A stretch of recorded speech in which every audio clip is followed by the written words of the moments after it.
Welcome back. It was the single deadliest accident ever on Mount Everest. Last April, you may remember, a massive avalanche down the infamous Chumbu icefall claimed the lives of 16 Nepalese guides. The rest of the climbing season came to an unofficial halt. Well, now the Nepalese government has announced that it is moving the route up the mountain, shifting it from the left of the icefall to its center.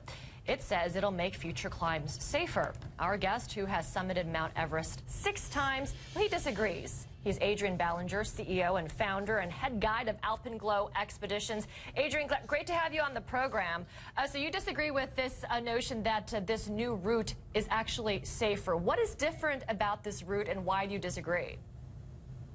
You know, so each season when the Khumbu Icefall doctors arrive, the group of Sherpa who puts the route in, they attempt to find the safest route through the icefall.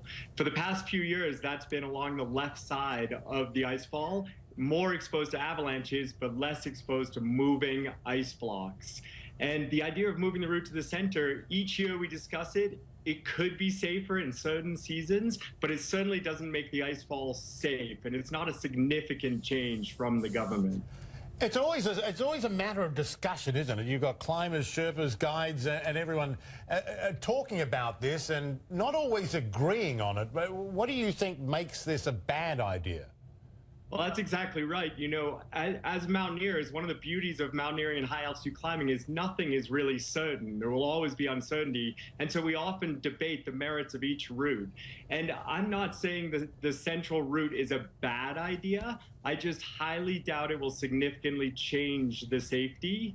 And that's what we're all trying to find, is a way for workers, the Sherpa who spend so much time in the icefall, to actually be safer. Yeah, and let's talk more about these Sherpas, because they're the ones who risk their lives for these, climbers. It was 16 Sherpas killed last year near the Khumbu Icefall, which is a treacherous track, as you very well know. You've had some close calls, but they were calling for better wages and obviously better working conditions. Has any of that changed? There's been no changes from the government to actually institute higher minimum wages. There was a small increase in insurance benefits in the case of an accident or death, but I don't think they went nearly far enough. The Sherpa do deserve much higher wages than are being paid by many of the companies. Then why don't the companies pay them? I mean, these are the guys who are pulling big fees from people climbing up the mountain. Why don't they chip in and pay them? I know that some companies do actually provide insurance policies for them, if I'm correct. Absolutely. A lot of the companies do. The challenge is it's a highly competitive environment. Many companies are trying to undercut the well-known, respectable businesses that have been working there for years. And so there's this real pressure on prices and wages. And there are Nepali people willing to work for the lower wages. And so many companies choose to take advantage of that. And can you talk to us a little bit more about the Khumbu Icefall, why it's so dangerous? And I read somewhere that, with climate change, the ice is melting at a faster pace, so that also plays into it. Sure, the Khumbu Icefall is incredibly unusual. I don't know of any other mountain in the world that we would choose to go through such a broken and dangerous section of glacier.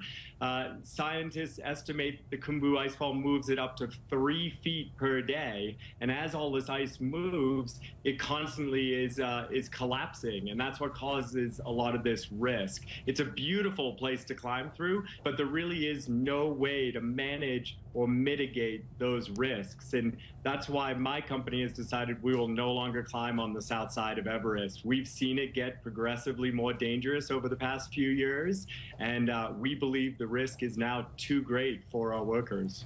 And then when you mentioned earlier, Emma was saying, you've had a few close calls yourself due to these sorts of ice moves. What sort of things? In 2012, I was climbing through the icefall with a group of Sherpa, and I was on the left side, the route that was in last year. And we heard an avalanche above us. It was still dark. We unclipped from the ropes and ran as quickly as we could behind big blocks of ice, and they protected us from the debris as it came down. We were lucky that avalanche was a relatively small one. So if this side of the mountain is so dangerous, why do climbers even climb on that side to begin with and not change the route completely to the other side of the mountain like you seem to be doing? I think that's a great question. You know, back in the early 2000s, the north side of the mountain was actually more popular for commercial operators and climbers.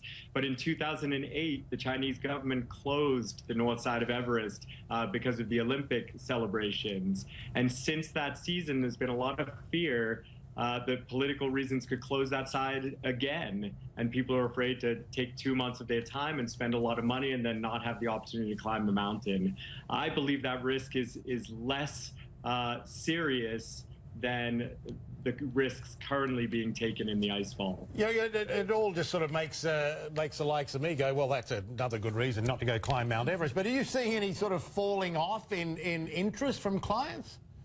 I have not seen a decrease in the interest in Everest. It's the tallest mountain in the world. It's an incredible accomplishment. And I've been there 6 times on the top, and it's the most beautiful place on earth, in my opinion. And so there is still a passion and a desire for people to climb. I do think this year we're going to see a lot of people sitting on the sidelines, waiting to see what happens on the Nepal side, waiting to see if there's a closure again, and waiting to see how successful the north side teams are, the companies that switched. Well, let's hope this is a much safer season than we saw last year. Yeah. Adrian Ballinger. I'll take one of your climbs off you. Five will do you. I'll take one. I mean, it's just it's amazing achievement, and congratulations for doing it, and thanks for raising the dangers of it as well. Important stuff to talk about. Thanks for that, Adrian Ballinger, CEO, founder, and head guide of Alpenglow. Thanks.